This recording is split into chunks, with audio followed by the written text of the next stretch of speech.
إن الحمد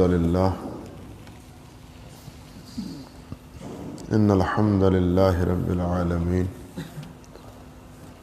والصلاة والسلام على سيد الأنبياء والمرسلين وعلى آله وصحبه ومن تبعهم بإحسان إلى يوم الدين وأشهد أن لا إله إلا الله وحده لا شريك له وأشهد أن محمدا عبده ورسوله أما بعد فأعوذ بالله السميع العليم من الشيطان الرجيم من همزه ونفخه ونفثه بسم الله الرحمن الرحيم فإما يأتينكم مني هدى فمن تبع هداي فلا خوف عليهم ولا هم يحزنون اللهم صل على محمد وعلى آل محمد كما صليت على إبراهيم وعلى آل إبراهيم إنك حميد مجيد اللهم بارك على محمد وعلى آل محمد كما باركت على إبراهيم وعلى آل إبراهيم إنك حميد مجيد رب اشرح لي صدري ويسر لي أمري واحلل عقدة من لساني يفقهوا قولي. محترم حضرات، یہ جان کے خوشی ہوئی کہ یہاں اللہ کی توفیق سے صبح کی نماز کے بعد قرآن مجید کی تعلیم و تعلم کا، اس کی تفہیم اور اس کے تدبر کا سلسلہ اللہ کی توفیق سے جاری ہے. اللہ اسے پائے تکمیل تک پہنچائے اور یہ سلسلہ ہمیشہ جاری رہے.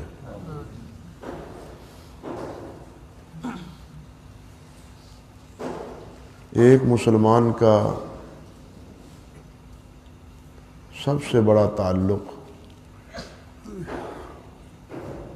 اسی قرآن مجید فرقان حمید سے ہونا چاہیے.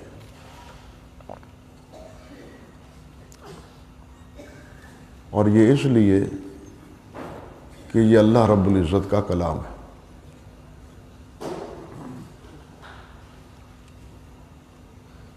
ویسے تو ایک مومن کی سب سے زیادہ محبت اللہ سے ہوتی ہے.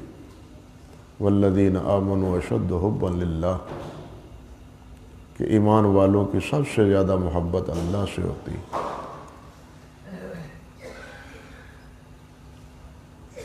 مگر یہ اللہ کلام پاک، یہ قرآن مجید،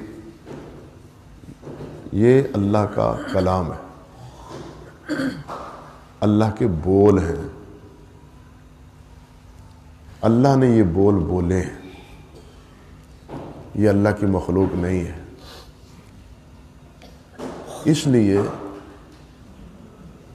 ایک ایماندار کا تعلق اس قرآن مجید اور اس اللہ کے کلام کے ساتھ، بلکہ حضرت سیدنا عبداللہ ابن مسعود رضی اللہ تعالی عنہ وہ فرماتے ہیں کہ جو شخص یہ چاہتا ہے کہ میں یہ دیکھوں کہ میں کیا اللہ اور اللہ کے رسول سے محبت کرتا ہوں، میرے دل میں اللہ اور اللہ کے رسول سے محبت ہے تو کتنی، کہ خالی دعویٰ ہی ہے. زبانی جمع خرچ تو ہم بہت کرتے ہیں، لیکن جب ایک معیار پر، ایک ترازو پر، ایک میزان پر تلنے کا موقع آتا ہے تو ناکام ہو جاتے ہیں.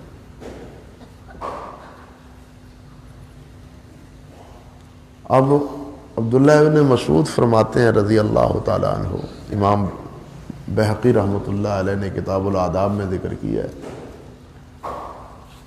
کہ جو آدمی یہ چاہتا ہے کہ اس کی ٹوہ لگائے، پتہ لگائے، معلوم کرے کہ کیا واقعی میری اللہ اور اللہ کے رسول سے محبت سچی ہے اور صحیح ہے، تو فرماتے ہیں فَلْيَنْظُرْ أَنَّهُ يُحِبُّ الْقُرْآنَ، اسے چاہیے کہ وہ یہ دیکھے کہ وہ قرآن سے محبت کرتا ہے۔ فرماتے ہیں اگر وہ قرآن سے محبت کرتا ہے پھر تو اس کی اللہ اور اللہ کے رسول سے محبت سچی ہے، اگر وہ قرآن سے محبت نہیں کرتا تو اس کی اللہ اور اللہ کے رسول سے محبت سچی نہیں ہے۔ اب اس میزان کے مطابق ہم سب اپنے آپ کو تول لیں، اپنا جائزہ لے لیں کہ ہم قرآن سے کتنا تعلق قائم کیے ہوئے، اس کو کتنا پڑھتے ہیں، کتنا اس کو سمجھتے ہیں اور کتنا اس پر پھر عمل کرتے ہیں، کیونکہ قرآن مجید کے ساتھ ایک مومن کے جو تقاضے ہیں یا جو تعلق ہے وہ 4 نوعیت کا ہے۔ پہلے یہ ہے کہ وہ قرآن مجید کو اللہ کا کلام سمجھے، یہ قرآن اللہ کا کلام ہے۔ دوسرا یہ ہے کہ وہ قرآن مجید کو پڑھے، تلاوت کرے، اس کی تلاوت کرے۔ اللہ اکبر۔ اور پھر یہ بات بھی ذہن میں رہنی چاہیے کہ اس کے تلاوت کا حکم ہے، خالی پڑھنے کا نہیں۔ پڑھنے اور تلاوت میں فرق ہے۔ انسان بغیر زبان ہلائے بھی پڑھ لیتا ہے۔ جو سریع المطالعہ لوگ ہوتے ہیں وہ زبان سے نہیں پڑھتے، وہ آنکھوں سے پڑھتے ہیں۔ جو سریع المطالعہ ہوتے ہیں وہ زبان سے نہیں پڑھتے، وہ آنکھوں سے پڑھتے ہیں۔ آنکھوں سے الفاظ ہیں گزر رہے ہیں اور ذہن میں آ رہا ہے یہ لفظ ہے، یہ لفظ ہے، یہ زبان سے نہیں پڑھتے، پڑھ وہ بھی رہے ہیں۔ لیکن قرآن صرف پڑھنے کی کتاب نہیں، تلاوت کی کتاب ہے۔ تلاوت کیا ہے؟ اس کو زبان سے پڑھنا ہے، زبان سے اس کو پڑھنا ہے۔ اور اس پڑھنے کا حکم اللہ سبحانہ و تعالیٰ نے اپنے پیارے پیغمبر حضرت محمد رسول اللہ کو بھی دیا صلی اللہ علیہ وسلم۔ اتل ما اوحی الیک، کہ جو چیز ہم نے آپ کی طرف وحی کی ہے اس کی تلاوت کریں، آپ پڑھیں اس کو۔ اور یہ بات بھی ذہن میں رہے کہ تلاوت میں، پڑھنے میں سب سے بہتر طریقہ یہ ہے کہ اس کے الفاظ پڑھے جائیں، الفاظ پڑھے جائیں۔ دوسرا یہ کہ جو الفاظ پڑھے جائیں وہ ایسے انداز سے پڑھے جائیں کہ اس کی سرسراہٹ کانوں تک محسوس ہو، یہ دوسرا درجہ ہے۔ تیسرا درجہ یہ ہے کہ جو پڑھا جا رہا ہے اس کو سمجھا بھی جائے۔ فرق سمجھے؟ یعنی ایک ہے پڑھنا اور ایک ہے زبان کے ساتھ کانوں کا بھی قرآن مجید کے سننے میں مصروف ہونا، یہ اس سے بہتر طریقہ ہے۔ اس سے بھی بہتر طریقہ یہ ہے کہ پھر جو کو پڑھا جا رہا ہے اس کو سمجھ کے پڑھا جا رہا ہے کہ یہ کیا ہے۔ اب یہ کیا ہے یہ تو اسی وقت ہوگا جب ہم اس کا ترجمہ سیکھیں گے، جب اس کی تعلیم حاصل کریں گے، جب اس کا مفہوم سمجھیں گے۔ ورنہ پڑھ لیں گے، سمجھ ہمیں کچھ بھی نہیں ہوگا، پتہ نہیں ہوگا کہ اس میں کیا حکم ہو رہا ہے۔ ہمارا حال یہ ہے۔ اللہ ہمیں سمجھ دے اور اللہ تعالی ہمیں عمل کی توفیق دے۔ ہمارا حال یہ ہے کہ ہم قرآن مجید کا احترام کرتے ہیں، زیادہ سے زیادہ احترام کی توفیق اللہ دے۔ احترام کرتے ہیں، اتنا احترام کرتے ہیں کہ قرآن مجید پڑھا ہو تو ہم اس کی طرف کمر نہیں کرتے، ہے نا؟ اسی طرح ہم اس کی طرف کمر نہیں کرتے۔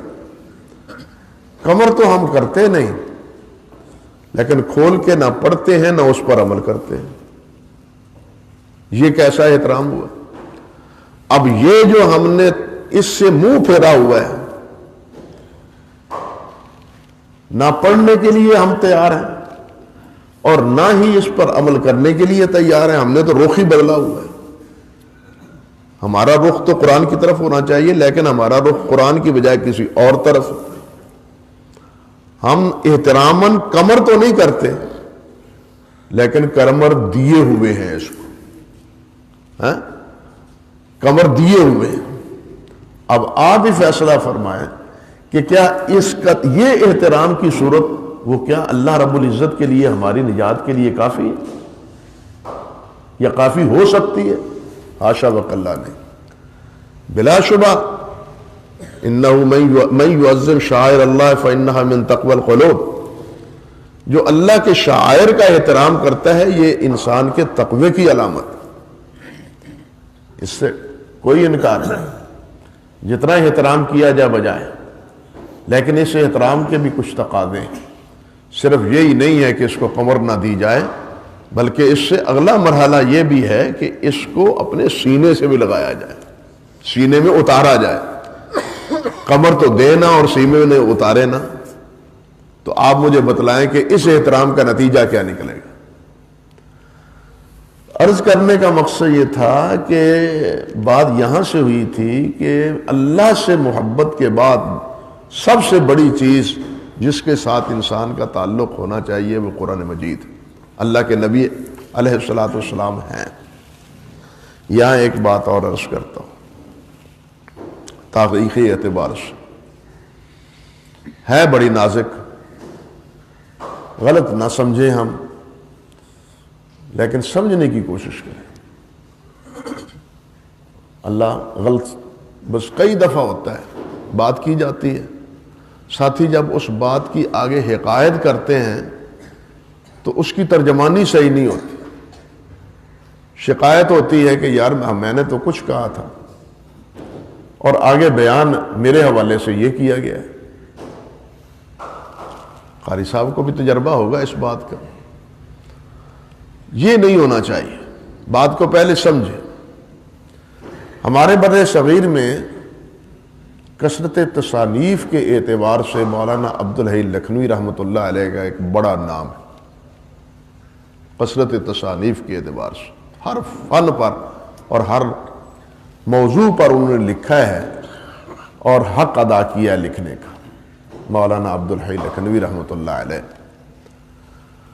وہ فرماتے ہیں کہ میں ایک دفعہ بیٹھا تھا اور آ کے مجھ سے ایک آدمی نے نماز کے بعد سوال داغ دیا کہ قرآن افضل ہے یا حضرت محمد رسول اللہ افضل ہے. اب دیکھیے کتنا نازک سوال ہے. رسول اللہ افضل ہے یا قرآن افضل ہے؟ فرمانے لگے کہ بلا تأمل فوراً میری زبان سے یہ بات آئی کہ قرآن افضل ہے. ہم بھڑکیلے مزاج کے آدمی وہ تو کہیں گے یہ کیا ہوا؟ نبی علیہ السلام کو پیچھے رکھ دیا، قرآن کو آگے کر دیا. لیکن یہ حقیقت.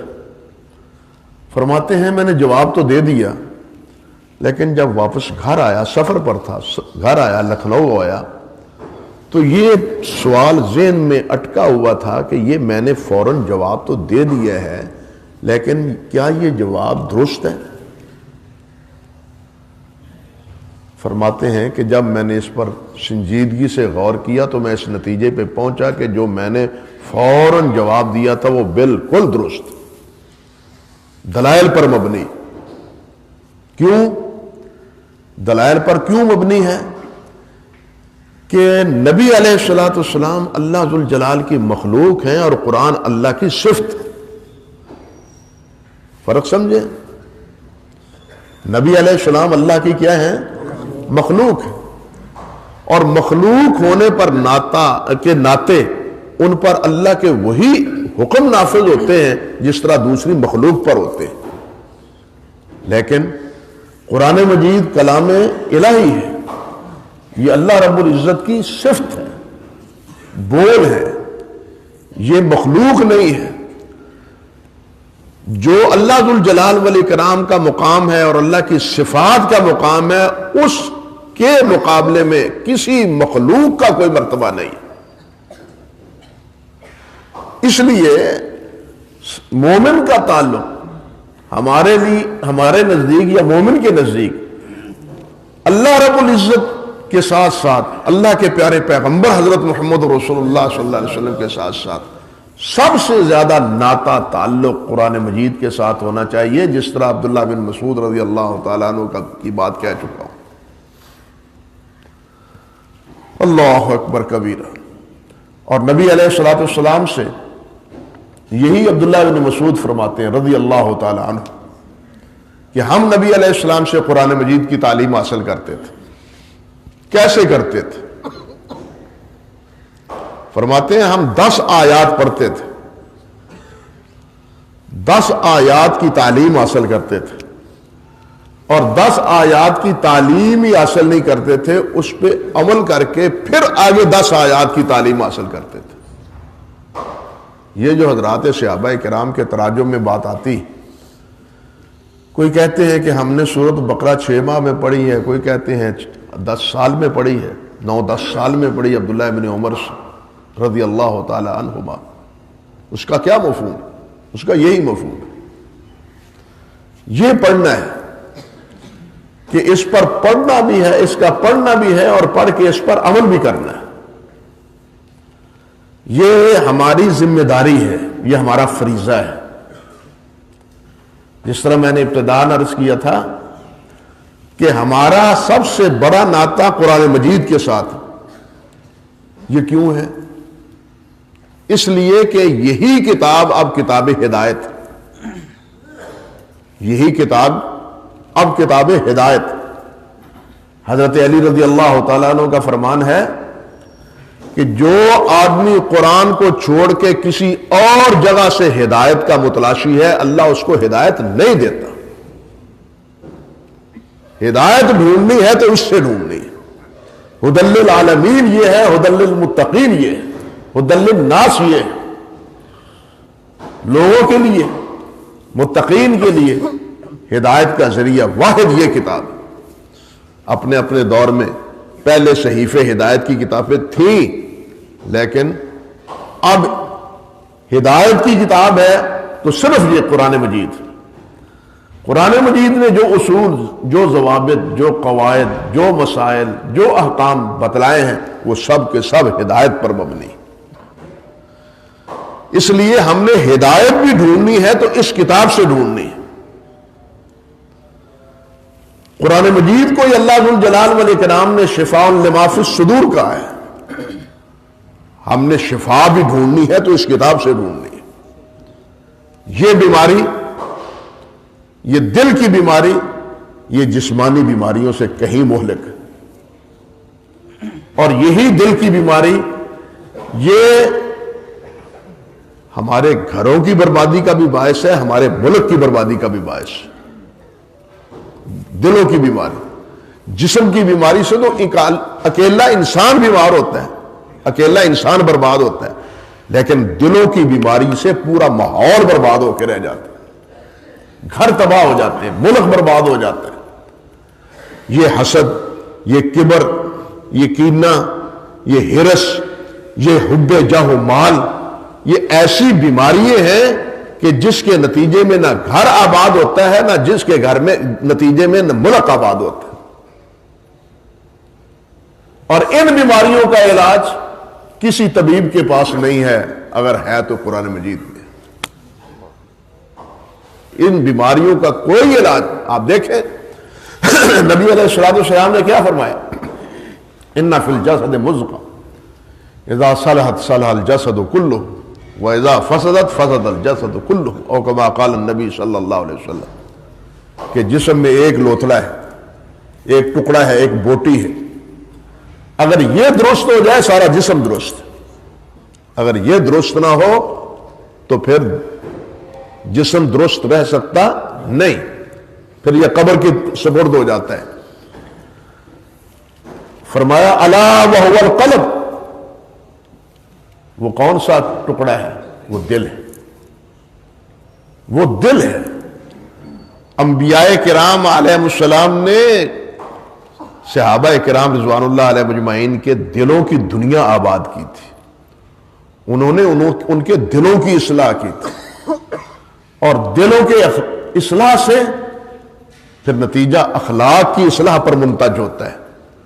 اس سے ظواہر بدلتے ہیں، اس سے ماحول بدلتا ہے، اس سے افکار بدلتے ہیں، اس سے منہج اور طریقے بدل کے رہ جاتے ہیں، بشرطے کہ ہم اس طریقے کو اختیار کریں، صرف سننے سنانے پہ اکتفا نہ کریں. نبی علیہ الصلوۃ والسلام نے کیا کیا ہے؟ دل بدلے، دلوں کی اصلاح کی.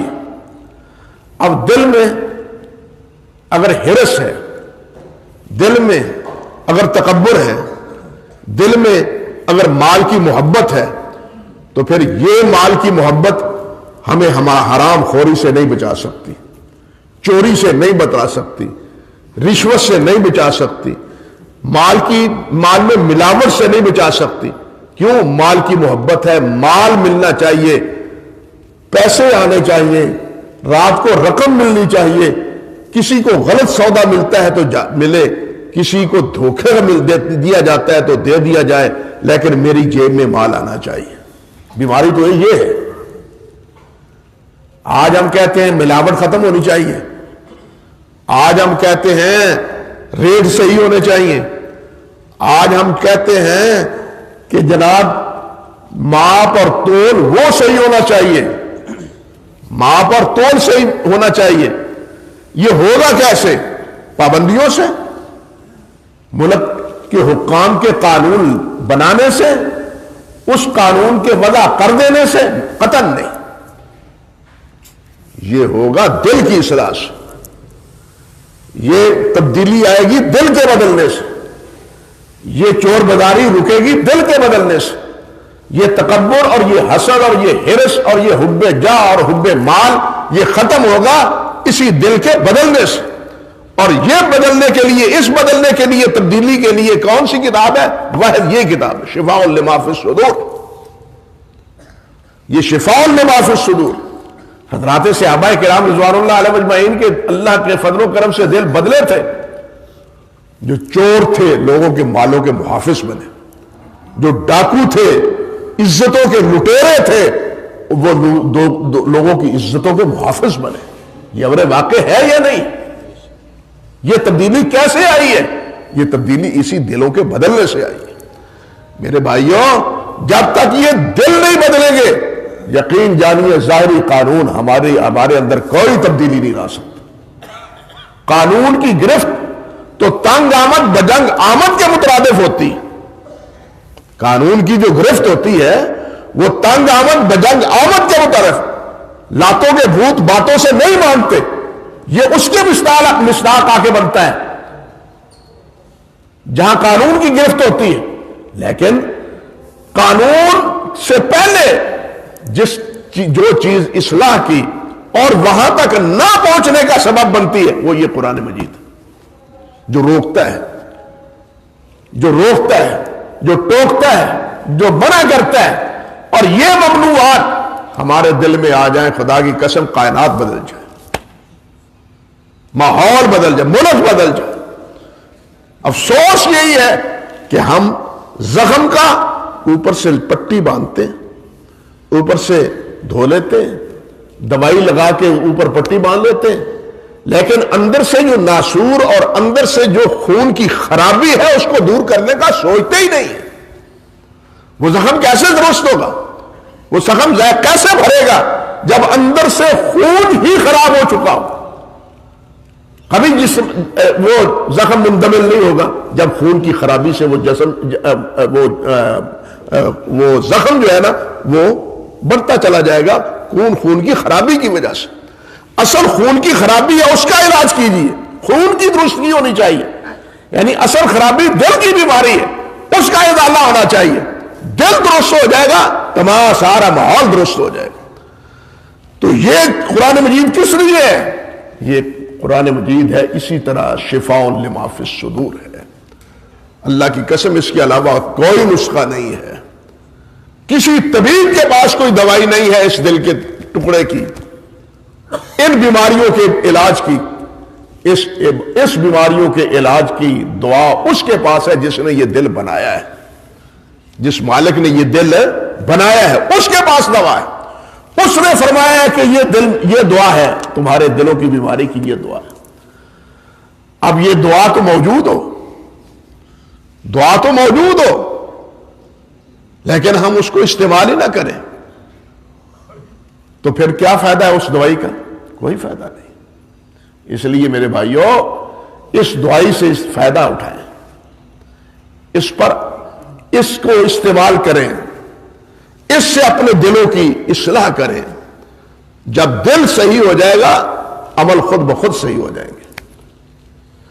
اللہ اکبر کبیرہ، اللہ اکبر کبیرہ۔ اور یہ بات بھی یاد رکھیں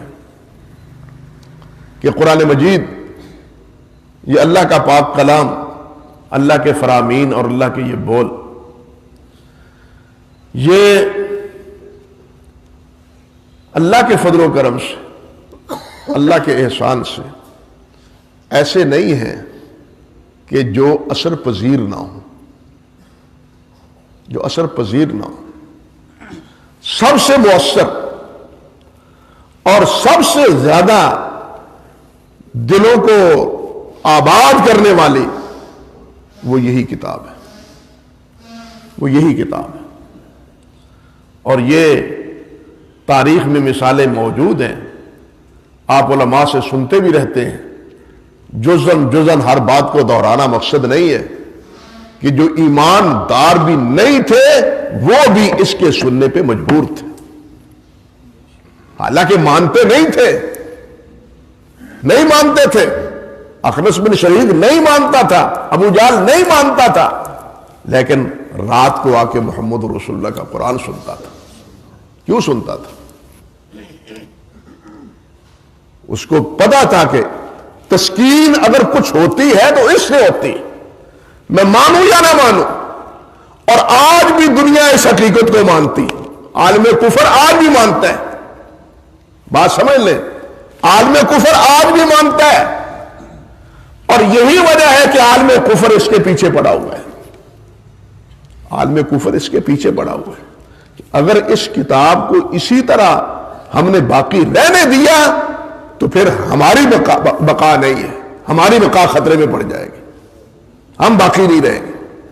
لیکن ان بیچاروں کو پتہ نہیں ہے، ان قودروں کو پتہ نہیں ہے کہ ہماری بقا یعنی پوری انسانیت کی بقا وہ اسی قرآن مجید کی بدولت ہے، پوری انسانیت کی بقا وہ اس قرآن مجید کی بدولت ہے۔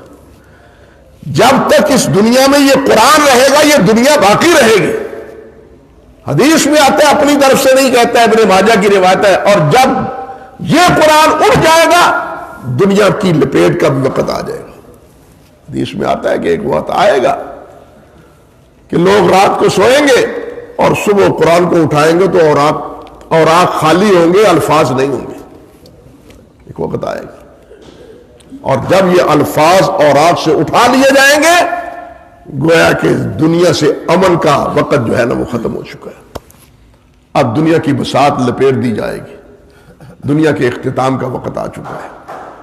اس لیے اگر دنیا میں بھی باقی رہنا ہے اور امن سے باقی رہنا ہے تو اس کا واحد ذریعہ یہ قرآن مجید ہے، واحد سبب یہ قرآن مجید ہے۔ اس قرآن مجید سے اپنے لو لگاؤ، اس قرآن مجید کو اپنی زندگی کا مشن بناؤ، اس کی تلاوت کرو اور اس پہ عمل کرنے کی کوشش کرو۔ صحابہ کرام رضوان اللہ علیہ مجمعین، نبی علیہ الصلوۃ والسلام تو تھے ہی، نبی علیہ الصلوۃ والسلام نے قرآن مجید پڑھا ہے، پڑھایا ہے، اور پڑھایا ہی نہیں سنا بھی ہے اور سنایا بھی ہے۔ پڑھا ہے، پڑھایا ہے، پڑھانے کے بعد سنا بھی ہے اور سنایا بھی ہے۔ یہ سارے مرحلے اور یہ سب چیزیں بتلاتی ہیں کہ یہ سننے سنانے کا مشغلہ رہنا چاہیے، خواہ کتنا ہی بڑا کیوں نہ ہو۔ کیوں جی؟ خواہ کتنا ہی بڑا کیوں نہ ہو، یہ سننے سنانے کا مشن رہنا چاہیے۔ آپ نے حضرت ابی بن کعب سے کہا تھا رضی اللہ تعالیٰ عنہ کہ مجھے اللہ نے حکم دیا ہے کہ ابی کو سورت بینہ سناؤ. اللہ اکبر. ابی رضی اللہ تعالی عنہ عرض کرتے ہیں حضور اللہ نے میرا نام لیا ہے, عرش پہ میرا نام لیا ہے؟ نبی علیہ السلام نے فرمایا ہاں عرش پہ اللہ نے تیرا نام لیا ہے اور کہا ہے کہ ابی کو سورت بینہ سناؤ. اللہ اکبر. یہ وہ ہیں ابی ابن کعب, جس طرح کہ عبداللہ ابن عمرو ابن عاص فرماتے ہیں کہ رسول اللہ صلی اللہ علیہ وسلم نے فرمایا استقرأوا القرآن من 4, قرآن پڑھنے کا مطالبہ تقاضا 4 سے کرو. پہلے نمبر سے عبداللہ بن عمر کہتے ہیں, عبداللہ بن عمرو بن عاص, کہ سب سے پہلے نام نبی علیہ السلام نے عبداللہ بن مسعود کا لیا, من عبداللہ بن مسعود. دوسرا نام سالم مولا ابی حذیفہ, تیسرا نام یہی ابی ابن کعب, اور چوتھا نام معاذ بن جبل رضی اللہ تعالی عنہم اجمعین. چاروں صحابہ بڑے جلیل القدر ہیں. عبداللہ بن مسعود کا اپنا مقام ہے, ہر گلیرا رنگ و بوئے دیگر است. حضرت سالم کا اپنا مقام ہے, ابی ابن کعب کا اپنا ہے, معاذ بن جبل کا اپنا ہے. معاذ بن جبل بھی وہ ہے. اللہ اکبر کبیرہ. ایک مرحلے پہ نبی علیہ السلام نے ارشاد فرمایا تھا, اس تکلف کو چھوڑ, جزاکم اللہ. ایک مرحلے پہ نبی علیہ السلام نے فرمایا تھا دا قولہ فإن اللہ یباہی بہم فی الملائکہ. چھوڑو معاذ کی کیا بات کرتے ہو, اللہ تو عرش پر فرشتوں کے سامنے فخر کرتے ہیں معاذ پر. یباہی بہم فی الملائکہ, فرشتوں کے سامنے فخر کرتے ہیں کہ یہ میرا بندہ معاذ, یہ معاذ بن جبل ہے رضی اللہ تعالی. اسی طرح عبداللہ بن مسعود, صحابہ کہتے ہیں کننا نعدہ من اہل البیت, عبداللہ بن مسعود کو ہم اہل بیت میں شمار کرتے تھے. چاروں کے مناقب اپنے اپنی جگہ پر ہیں, لیکن نبی علیہ السلام نے کہیں فرمایا استقراؤ, کہیں فرمایا خذو, ان سے پڑھنے کا تقاضا کرو, ان سے پڑھو. قرآن مجید پڑھنا, اور ان حضرات نے پڑھایا ہے, اور یہ پڑھنے پڑھانے کا سلسلہ اب تک ہے اور انشاءاللہ اسی طرح قیامت تک قائم رہے گا. اور اس کے ساتھ پڑھنے کے ساتھ دوسرا مسئلہ میں نے جس طرح عرض کیا ہے, اس کے فہم کا ہے, اس کے سمجھنے کا ہے, تفہیم کا ہے.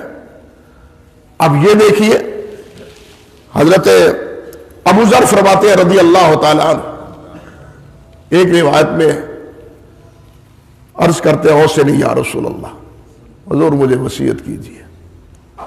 آپ نے فرمایا اسی کا بتقوی اللہ, میں تمہیں اللہ کے سے ڈرتے رہنے کی وصیت کرتا ہوں. اللہ اکبر. ہے سما کنت, جہاں کہیں بھی ہو اللہ سے ڈرتے رہو. تنہائیوں میں ہو تب بھی, خلوتوں میں ہو تب بھی, جلوتوں میں ہو تب بھی اللہ سے ڈرتے رہو. ہم مجلسوں میں بڑے سنجیدہ ہوتے ہیں, لیکن جب اکیلے بیٹھتے ہیں تو قار دیگر کو نہ والا مسئلہ بن جاتا ہے. انا للہ و انا الیہ راجعون. فرمایا اتق اللہ ہے سوا کنت, جہاں کہیں بھی ہو اللہ سے ڈرتے رہو. عرض کرتے ہیں زدنی یا رسول اللہ, حضور اور کچھ کہیے, اور بات فرمائیے. فرماتے ہیں علیک بتلاوت القرآن. دوسرا مسئلہ, دوسرا مرحلہ, علیک بتلاوت القرآن. یہ نہیں کہا اتل القرآن, یہ نہیں کہا علیک بتلاوت القرآن, یعنی تیرے اوپر لازم ہے کہ تلاوت, قرآن کی تلاوت کرو.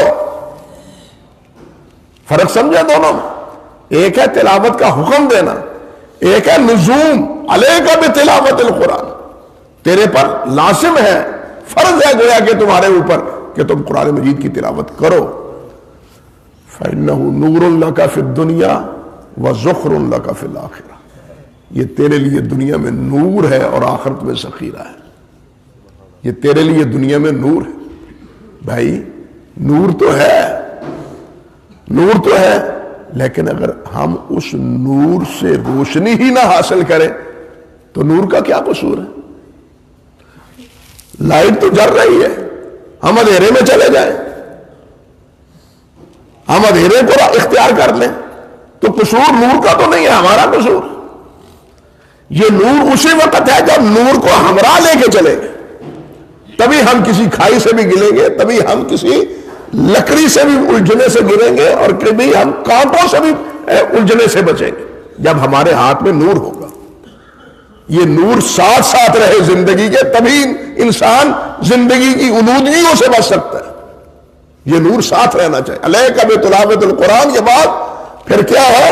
فإنہ نور لک فی الدنیا، یہ دنیا میں تیرے لیے روشنی ہے، نور ہے، وذخر لک فی الآخرہ، اور آخرت میں تیرے لیے ذخیرہ ہے۔ اللہ اکبر، آخرت میں ذخیرہ تو خود بخود ہے ہی کہ ایک لفظ کی تلاوت، ایک حرف، اس کا بدلہ 10 نیکی، کم سے کم 10 نیکی۔ آپ سنتے ہیں علماء سے الف لام میم 30 نیکی، الف لام میم 30 نیکی۔ اور قرآن مجید کی یہ برکت ایسی ہے کہ جس کا نام ہمیشہ ہم لعنت اور مردود کے لفظ کے ساتھ لیتے ہیں، فرعون ملعون، شیطان لعین، کہتے ہیں یا نہیں کہتے؟ نفرت ہوتی ہے ان کا نام لیتے ہوئے، یعنی ان بڑے بڑے کافروں کا نام لیتے ہوئے نفرت ہوتی ہے، لیکن یہی نام جب قرآن میں پڑھتے ہیں تو ان ناموں پہ بھی ثواب ملتا ہے۔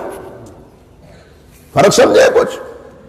یہی نام جن کا نام لیتے ہوئے ہم اس کے علاوہ قرآن کے باہر اٹھتے بیٹھتے، اس کا نام لیتے ہوئے جناب ہم اس پر صلواتیں بھیجتے ہیں، لعنتیں بھیجتے ہیں، مردود قرار دیتے ہیں، لیکن جب اسی کا نام قرآن مجید میں پڑھتے ہیں تو قرآن کے ساتھ ملنے کی برکت یہ ہے کہ پھر کیا ہے؟ اس کا بھی ثواب ملتا ہے۔ پھر فرعون کا لفظ آتا ہے تو اس کے بھی اجر میں فا را عین واو نون 50 نیکی اس کی بھی ملتی ہے۔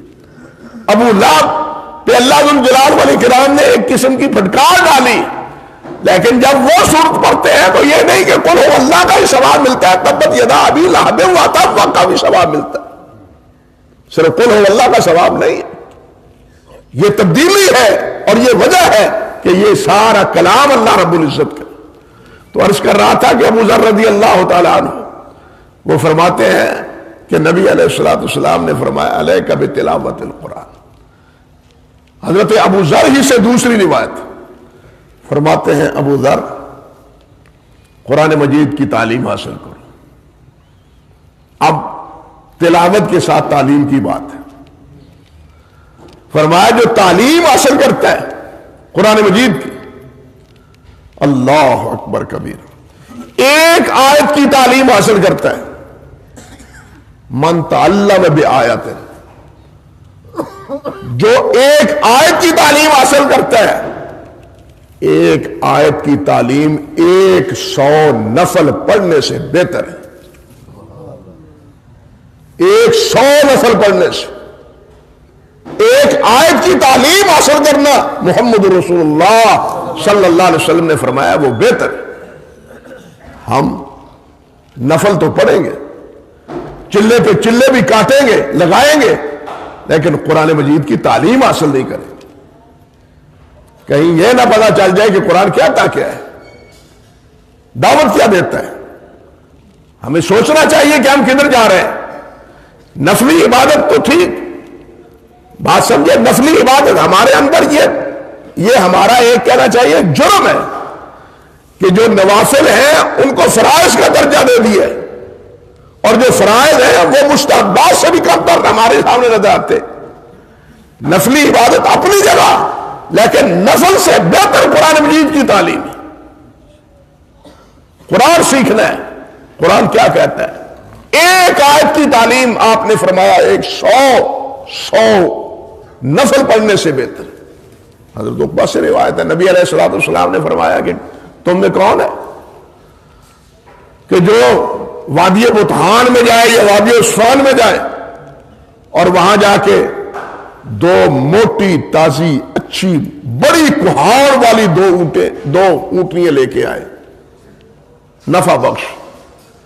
صحابہ کرام رضوان اللہ علیہ مجمعین نے عرض کیا کہ کلنا نحب ذلک، ہم میں سے ہر ایک یہ پسند کرتا ہے کہ ہمیں 2 اونٹنیاں ملیں۔